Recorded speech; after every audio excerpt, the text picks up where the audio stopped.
તમારું સ્વાગત છે મારા કિચનમાં.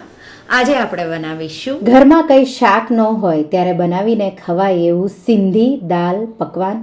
બહુ જ ટેસ્ટી એવું એકદમ ક્રિસ્પી પકવાન અને સાથે ચણાની દાળ અને આપણે આ લસણ ડુંગળી વગર રેસીપી બનાવીશું. જો તમને મારી રેસીપીઓ ગમતી હોય અને હજુ સુધી ચેનલને સબસ્ક્રાઈબ ન કર્યું હોય તો સબસ્ક્રાઈબ કરજો અને બાજુમાં આપેલી ઘંટી દબાવજો એટલે નવી નવી રેસીપીના નોટિફિકેશન આવે. તો ચાલો બનાવીએ. તો મેં અહીંયા 1 કપ ચણાની દાળ લઈ સારી રીતે ધોઈ અને મેં એને 4 કલાક જેવી પલાળી છે. તમે એને પૂરી રાત માટે પણ પલાળી શકો. આ રીતે દાળ પલળી જાય એટલે પ્રેશર કુકરમાં પલાળેલી દાળ પાણી વગર મેં ટ્રાન્સફર કરી દીધી અને એમાં 1 કપ પાણી ઉમેરી દઈશું. અડધી ટીસ્પૂન હળદર અને 1 ટીસ્પૂનથી થોડું ઉપર મીઠું એટલે કે મેં 1/2 ટીસ્પૂન જેટલું મીઠું ઉમેર્યું. પ્રેશર કુકરનું ઢાંકણ ઢાંકી 3 વિસલ મીડિયમ ફ્લેમ પર કરી લઈશું. તો દાળનો દાણો રહે એ રીતે હું બાફી રહી છું, પણ તમને એકદમ સોફ્ટ જોવે તો 4 વિસલ મીડિયમ ફ્લેમ પર કરી લેવાના. પ્રેશર નીકળે ત્યાં સુધીમાં આપણે એનો વઘાર પણ રેડી કરી લઈશું. એના માટે એક પેનમાં 2 ટેબલસ્પૂન જેટલું તેલ ગરમ કરી 2 ટીસ્પૂન જીરું, જીરાનો થોડો કલર બદલાય એટલે અડધી ટીસ્પૂન જેટલી હિંગ, એક મોડું મરચું લઈ એના સ્લાઇસ કરી મેં આ રીતે ઉમેરી દીધા. સાથે આપણે 1 ટીસ્પૂનથી થોડું ઉપર ખમણેલું આદું ઉમેરી અને સ્લો ફ્લેમ પર એને થોડી સેકન્ડો માટે આ રીતે સાતળી લઈશું. તો આ રીતે એકદમ સારી રીતે સતળાઈ ગયું. હવે આપણે 2 ટમેટાં ઝીણા આ રીતે એના ટુકડા કરી ઉમેરી દઈશું. તો 2 મેં મીડિયમ ટમેટાં લઈ એના ટુકડા કરી આ રીતે ઉમેરી દીધા. મિક્સ કરી ટમેટાં સોફ્ટ થાય અને તેલ અલગ થાય ત્યાં સુધી સાતળવાનું છે. અહીંયા અડધી ટીસ્પૂન જેટલું એટલે કે ટમેટાના પ્રમાણેનું મેં મીઠું ઉમેરી દીધું એટલે જલ્દીથી ટમેટાં સોફ્ટ થઈ જશે. આ રીતે તમે જોઈ શકો છો તેલ અલગ થવા લાગ્યું અને ટમેટાં પણ તમે જોઈ શકો છો આ રીતે સોફ્ટ થઈ ગયા. તો સાથે જે આપણે પ્રેશર કુકર મૂક્યું હતું એને મેં 3 વિસલ કર્યા. પલાળેલી દાળ હોય એટલે 3 જ વિસલમાં સારી રીતે થઈ જશે, પણ એકદમ મસી જોવે તો 4 વિસલ કરવાના. 3 વિસલ પછી આ રીતે પ્રેશર નીકળે એટલે ચેક કરી લેવાનું. તો દાળ એકદમ સારી રીતે બફાઈ ગઈ છે અને સાઈડમાં મૂકી દઈશું.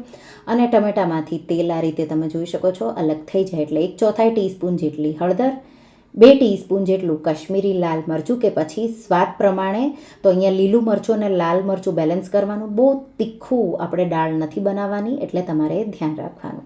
આ રીતે મસાલાનો કલર સારો રીતે આવી જાય એટલે પલાળેલી અને બાફેલી જે દાળ છે ચણાની એ આપણે ઉમેરી દઈશું. મિક્સ કરી દઈશું.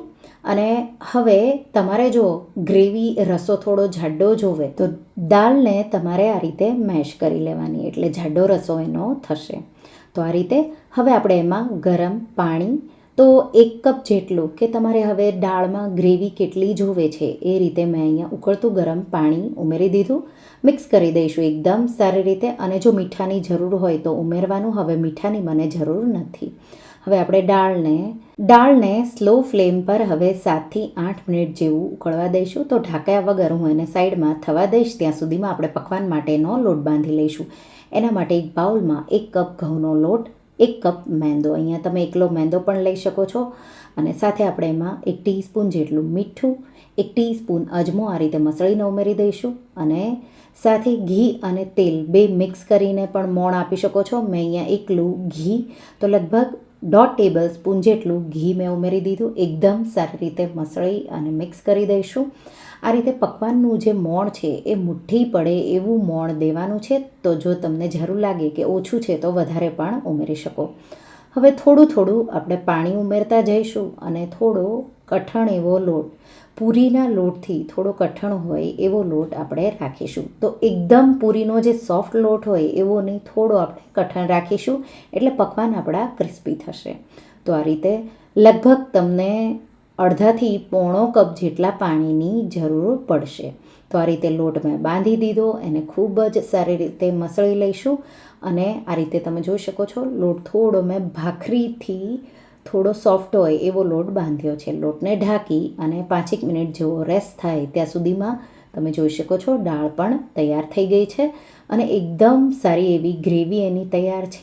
લાસ્ટમાં આપણે એમાં ઝીણા કટ કરેલા લીલા ધાણા અને 1 ટીસ્પૂન જેટલો ગરમ મસાલો ઉમેરી દઈશું. મિક્સ કરી દઈશું.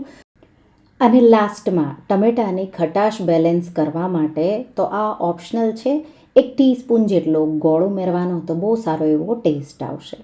તો આ રીતે આપણી દાળ તમે જોઈ શકો છો એકદમ થીક એવી પરફેક્ટ, અને રસો જો તમને વધારે જોવે તો પાણી તમે વધારે પણ ઉમેરી શકો છો. દાળ તૈયાર છે, હું એને સાઈડમાં મૂકીશ. પકવાનનો જે લોટ આપણે બાંધ્યો હતો એને રેસ્ટ કરતાં 5-1 મિનિટ જેવું થઈ ગયું છે. 5 મિનિટ પછી આપણે એમાંથી એક સરખા આવા રોટલીના લોટથી નાના આવા લુવા કરી લઈશું. એક લુવો લઈ લઈશું અને એને એકદમ સારી રીતે મસળી પ્રેસ કરી અને લોટ વગર જ આપણે એને વણવાનું છે, એટલે લોટ તમારે એ રીતે થોડો કઠણ રાખવાનો. તો મેં પહેલેથી જ તમને લોટ બાંધતા વખતે ઇન્ફોર્મેશન આપી હતી.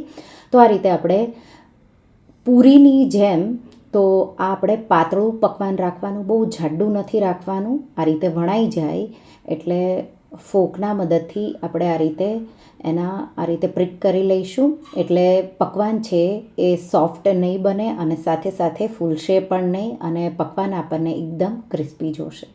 તો આ રીતે તો હું આ રીતે લગભગ આપણે 4થી 5 પકવાન પહેલાં વણી લઈશું, પછી તળતા જઈશું અને સાથે સાથે આપણે એને આ રીતે વણતા પણ જઈશું.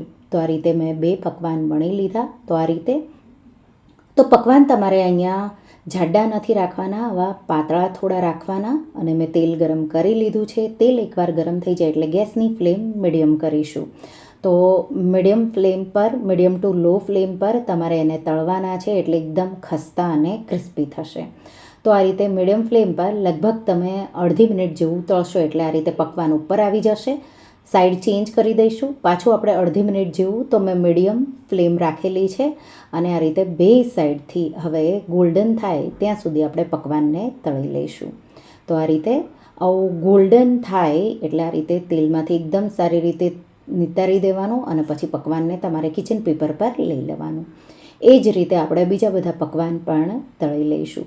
તો આ રીતે કાચું પાક્કું પહેલાં અડધી મિનિટ જેવું તમારે મીડિયમ ફ્લેમ પર તળવાનું, અને પછી 1 મિનિટ જેવું તમારે ગોલ્ડન થાય ત્યાં સુધી તળી લેવાનું. તો આ રીતે બધા પકવાન તળીને હું તૈયાર કરી લઈશ, અને દાળ આપણી તૈયાર છે. તો ગરમ ગરમ આ દાળ પકવાનને તમે સર્વ કરો. તો આ રેસીપી મેં લસણ ડુંગળી વગર બનાવી છે. તમારે જો લસણ ડુંગળી વાળી આ રેસીપી બનાવવી હોય તો આદુ મરચાં સાથે જ લસણની પેસ્ટ અને પછી ડુંગળી સાતળી અને ટમેટાં ઉમેરી તમારે બનાવવાનું. તો ગરમ ગરમ આપણી દાળ અને પકવાન મેં સર્વ કર્યા. અને જ્યારે તમે દાળ સર્વ કરો ત્યારે ઉપર જો ડુંગળી ખાતા હોય તો ડુંગળીના ટુકડા, ટમેટાના ટુકડા, લીલા ધાણા અને ગોળ આંબલીની કે ખજૂર આંબલીની ગળી ચટણી આ રીતે થોડી તમારે ઉપરથી ડ્રીઝલ કરવાની, થોડા ટીપા એના ઉમેરવાના. સાથે તમે લીલી જો ફુદીના ધાણાની ચટણી હોય તો એ પણ ઉમેરી શકો છો. તો એ તમારા પર છે, તમારે તીખી અને કેવો ટેસ્ટ જોવે, ચટપટો ચાટ જેવો, તો એ પણ ઉમેરી શકો છો. તો આ રીતે તમે એ રીતે પણ સર્વ કરી શકો, નહીંતર પછી આ રીતે. તો પકવાન પર દાળ તમારે આ રીતે નાખવાની, અને પછી તમારે આ રીતે લીલી ચટણી, આંબલીની ચટણી, ટમેટાના ટુકડા, લીલા ધાણા અને સેવ આ રીતે છાંટી દેવાની. તો આ રીતે પણ તમે સર્વ કરી શકો છો. તો રેસીપી એકવાર તમને આ રેસીપી કેવી લાગી મને કમેન્ટમાં જરૂરથી જણાવજો. અને જો તમને આ રેસીપી ગમી હોય તો વિડીયોને લાઇક કરજો, શેર કરજો, અને મારા ચેનલને સબસ્ક્રાઈબ કરજો. અને આવી જ નવી રેસીપીઓ માટે તમે બેલ આઇકન બટનને પ્રેસ કરજો. Thank you for watching.